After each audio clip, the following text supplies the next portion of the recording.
In the coming year, we'll be celebrating America's 250th birthday, but 2025 marks the bicentennial of the world's first passenger train. The steam engine set off in its maiden voyage in rural England, and in the decades that followed, British Rail built the country and changed the world.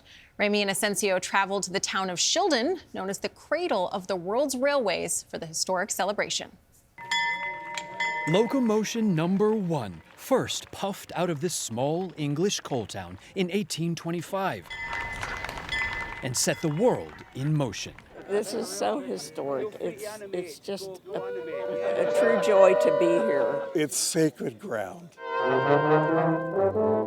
2 centuries later, that history is remembered. Hundreds of people crowded onto number 1 and sacks of coal and flour. The first steam train in the world to haul passengers. Just a few miles at full throttle. I think it's 10 miles an hour. But 200 years ago, 10 miles an hour was an absolutely unheard of speed. Sarah Price heads the Locomotion National Rail Museum. I imagine the word at that time might have been futuristic. Absolutely. The difference between this and a horse and cart, you can't get much further apart, really. I think they realised that we were on the cusp of doing something momentous, of changing the world. But trains first changed Britain, culturally, economically, even gastronomically. They sped fresh fish inland to meet what Americans call fries. I read that fish and chips would actually not have existed. Yeah, because it was really hard to get fresh produce around the country. It would have just been chips. It would have just been chips. How sad.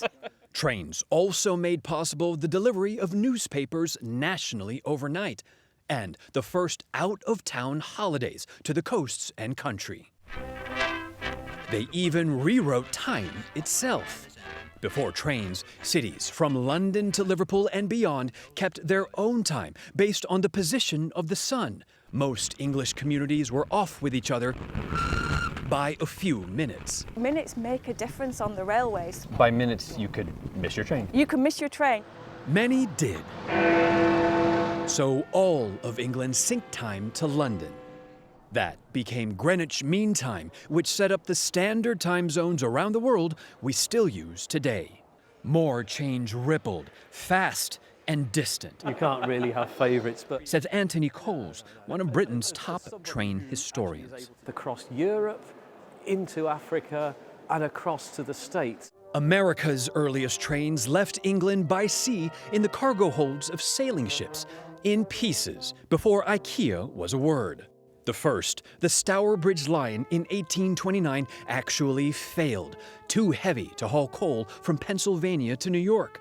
But that stoked America's fire, and in just a few decades, the U.S. had forged its own legends of steam and steel. That classic American locomotive with the great diamond stack, they become such an icon. Through Europe, trains were instruments of industrialization. Britain brought them to India, expanding its empire where millions labored to lay tens of thousands of miles of track. Russia's Tsar Nicholas I welcomed them to help wield his military power over a cracking country, while China's empress expelled them as machines of foreign invaders, tearing down its first railway. Regardless, all rails led back to Britain. Big picture. Where would the world be without British Rail? The world would be a much bigger place. The way in which the railway has increased our ability not only to travel but to trade is a legacy that cannot be underestimated. A place in history where that legacy first left the station. For CBS Saturday Morning, I'm Ramy and Asensio in Shildon, England. All right, I'm going to be honest. Before watching this piece, I thought that the train was born in America because I'm over here watching the Gilded Age being like, yeah, we did it.